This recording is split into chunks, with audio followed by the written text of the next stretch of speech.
With the recent unlimit of emergency teleport, it has got me really excited to be showing my new build of virtual worlds for this new format. I got some card choices that I do want to explain, and hopefully you guys will enjoy. But before we begin, I just want to ask you guys to please remember, if you haven't already, be sure to leave a like, comment, and subscribe because it really helps keep me motivated to keep posting more videos like this, and it would really help the channel out. But with that being said, let's just hop straight into it. So of course, triple virtual world Lulu. Thankfully this didn't get hit. Big relief. Honestly, it's a huge card in this deck. Not much to say there. Triple copies of Gigi, 3 Lily, 3 Lala. There really is nothing to explain here. With the loss of desires, you have to play as many names as possible, like now more than ever, even though you're already maxing out on them when desires was still at 3. But now it's just more important than ever. I think I still prefer 2 Nian Nian. You can make the argument say you only need 1 because like you're not really going to be banishing a lot of your cards that often. But Nian Nian is such a key combo piece and good extender from the graveyard, as well as giving you a lot of grind games. So I think 2 is still worth it. And especially now with 3 emergency teleport, you want as many non-tuner psychics to summon as possible because you have already quite a few psychic tuners that you want access to, and this is just the best non-tuner psychic that you can get off of emergency teleport. So you definitely want 2 because you want 1 in the deck. You don't want to summon 1 from your hand. I play Virtual World 2-2. A lot of people don't play this, and you definitely don't have to. It's just my playstyle of Virtual Worlds. I tend to prioritize dumping 2-2 going second in certain scenarios because it allows you to keep playing after your bodies get removed from the board. So for example, if I target something, I send a monster, I already have like a Nian Nian engrave, I send this, and then later down the line, if my monster gets removed somehow, I can pitch extra copies of Virtual World names in my hand to bring a level 6 tuner back from the graveyard, and that's really insane in this deck. You guys definitely don't have to play this though. You can, like I said, it's just my personal preference. You can play something else over this. The final card though, the new edition, Psychic Wielder. So for those of you who don't know, Psychic Wielder says if you control a level 3 monster other than itself, you special summon this card from your hand in defense. And if it's sent to graveyard as a synchro material, you target 1 monster on the field with less attack than the synchro monster that used this card as material, and you destroy it. So the reason I'm playing Wielder, one, not only is it like a pretty good extender because you have a bunch of level 3s, but now with emergency teleport at 3, it essentially gives you a really powerful tuner target to summon from your deck when going second, because it actually baits out interruption from your opponent. Your opponent's normally not going to negate emergency teleport because like, oh, if they know you're on virtual rolls, like, yeah, what are you summoning off of emergency teleport? Well, if you summon this and synchro into something, you can actually chain block this or chain block the synchro monster that you're summoning. So you summon a charge warrior or something and you really want the draw to resolve, you can activate Wielder's Chaining 2 to attempt to destroy one of your opponent's monsters. So it's just a really powerful emergency teleport target that you want to summon off of it. Honestly, I would prefer if it wasn't a tuner because you already have quite a few tuners in the deck. You have less non-tuners that you can summon off of emergency teleport. But I mean, the other psychic tracker, its effect is awful. So I kind of think this one is just a lot better to play. So that's it for the monsters. You may notice I'm not playing monster hand traps, and I'm going to explain a little bit of that when I get to some cards later on. But moving on to the virtual world spells, 3 City, 3 Kinglong. This is very standard. Even with Desires at 1, you obviously still need to play max out on these because these are key engine cards. Kinglong like is not a brick because you actually can target it and start playing with your virtual world names. Triple Foolish Burial Goods. So this is like the new replacement for Pot of Desires. Even though I was already playing Foolish Burial Goods like to begin with, even before Pot of Desires went to 1, Foolish Burial Goods in this deck is incredibly good. It should not be underestimated. It not only is it a pseudo starter, I say pseudo because it's not like a very particularly great starter. You can send Kinglong, search, at least if you have 1 random name you can start playing the game, but it's not a great starter by any means. But it's here to help you play through cards like hand traps as well. So for example, if you have a virtual world name, you target it with any other virtual world name. So your opponent stops it with like Ash, Bell, or something like that. You can Foolish Burial Goods, send the spell, banish, you pitch the name that you already used, and you search another name, you just keep playing from there.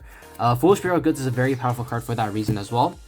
In addition, you also get access to a card like Shan Wu very, very easily. Going second, I really like Shan Wu sending off of Foolish Burial Goods because if you play into a card like Destroy Phoenix Enforcer, a person who knows what they're doing against you will wait until you target one of your monsters with it and then destroy it. And then once you're able to send a Shanwu, you're able to keep playing from there. So Foolish Barrel of Goods, it's you can say it's a worse replacement for Desires, but I honestly think it has its merits as well. Definitely, I would recommend maxing out on this in this deck now. And of course, like if you have extra copies, like you can just always discard it off of King Long. That's the beauty of this deck. If you have dead cards in your hand, they're just free discard fodder. It doesn't matter. You just want to be able to play rather than and have like multiples of these than not be able to play at all. For the next card, I apologize for the proxy, but these are 3 copies of Emergency Teleport. I do not have them on me right now, unfortunately, so I apologize for that. But Emergency Teleport, incredibly powerful card in this deck, allowing you to summon a free non-tuner or a tuner from your deck and give you a name to target. That's the huge part. Before you might have had to commit your normal summon to like a name, like a hand name, like a GG or a Lulu to be able to start playing, but now you have more ways to put monsters on the board, and that's really important for this deck. Of course, it also helps you extend your plays further, so it's an incredibly good card in the second. I'm super glad it came back to 3. I'm of course playing the 1 copy of Pot of Desires, a little sad, but I mean, you do still need to play it because it is so powerful in this deck. You're able to essentially draw 2 cards for free, and hand advantage is just so important in this deck. It doesn't matter what you banish because Nian Nian can put it back. 1 copy of Upstart Goblin. Upstart Goblin, just more consistency cards to replace the Desires. And then I decided to play triple Forbidden Chalice. The reason I'm playing Forbidden Chalice in this deck over something like Hand Traps, well, I do play Imprint, but my point is, you want cards that are good to draw like as your 6th card. I personally never loved the fact that with Hand Traps that you have to see pretty much have to see in your opening 5. Otherwise, if you draw it as your 6th card, it's just completely dead, and it feels so bad when that happens. A card like Forbidden Chalice, on the other hand, well, it's good going first. You can set it with to trigger your Zolkin. It acts as like an imperm. It's also really good going second, whether you draw it in your opening hand or not. It's just able to essentially just be chained to anything your opponent has. So if they have Appaloosa, it trades really well with that. If they have Destroy Phoenix Enforcer, which I personally feel is going to be running around everywhere, if they try to start targeting your stuff, you chain Chalice, and because a lot of good players might try to hold like their Destroy Phoenix Enforcer for when you put like stuff on the board, so you can't like imperm it or whatever. Same thing with like a card like Artifact Scythe, which is like the biggest reason why I'm playing something like this. It stops Scythe because like a lot of players won't want to play into a card like Imperm and won't want to play into a card like Gamma or whatever, so they wait for you to commit some stuff to the board, and then that's when you Chalice them. Chalice the Scythe, and then you can just keep playing from there. I really love this card. The great thing about it too is it's super budget friendly.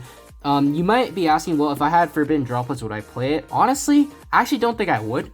Not in this deck specifically, just because you need hand advantage to play. Not only do you need like multiple cards to start playing, you need multiple cards to keep your plays going to fuel discards. And just getting rid of your own stuff off of Forbidden Droplets it just doesn't work. So in my opinion, Forbidden Chalice is like perfect for this deck as well. So yeah, Forbidden Chalice stops Scythe.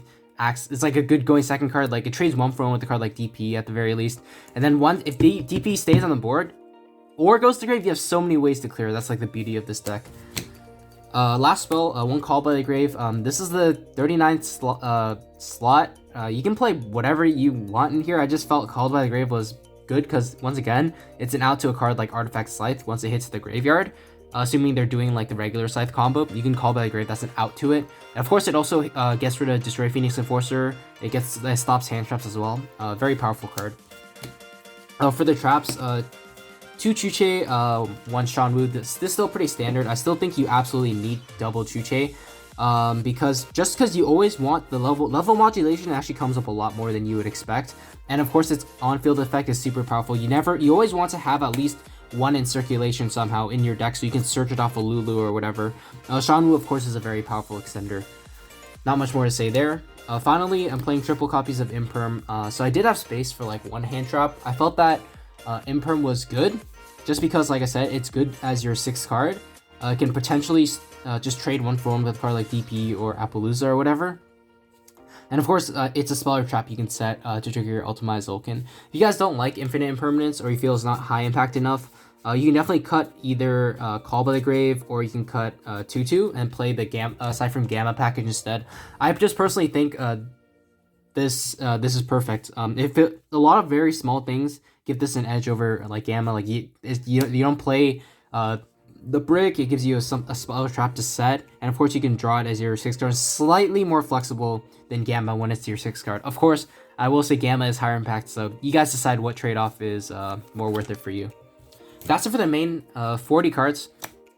Before I get to the extra deck, if you guys want to get your own custom sleeves just like this, then be sure to check out your playmat. Your playmat allows you to create your own fully customized card sleeves, playmats, tabletop mats, or even mouse pads with shipping worldwide. In addition, you can further enhance the designs of your sleeves or playmats with their premium editing services, or customize the border of your sleeves, making it all the more special. But if you can't come up with your own design, there are a myriad of professionally made sleeve and playmat designs for you to choose from. If all of this sounds like something you'd be interested in, be sure to use my affiliate link in the description below, or use code SAM10YP, that's SAM10YP, at checkout for 10% your entire order while helping to support my channel. But anyways, back to the video now. Alright, so getting into the extra deck, we of course have one copy of Shen, your boss monster, incredible. One copy of Ravenous Crocodragon. I still really like this card, this format. Just because, like I said, my playstyle with Virtual Worlds might be a little different than most people playing and might be considered a little unorthodox.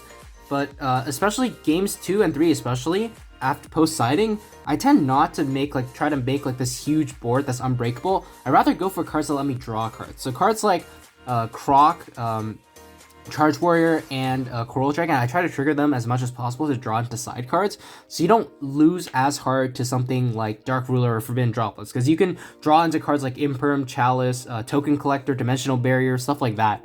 And of course, Croc is also very good at refilling your hand, because with the Desires gone now, a lot of times you won't have as many cards in your hand as you want, and of course Croc can help you get that while acting as a disruption on your opponent's turn.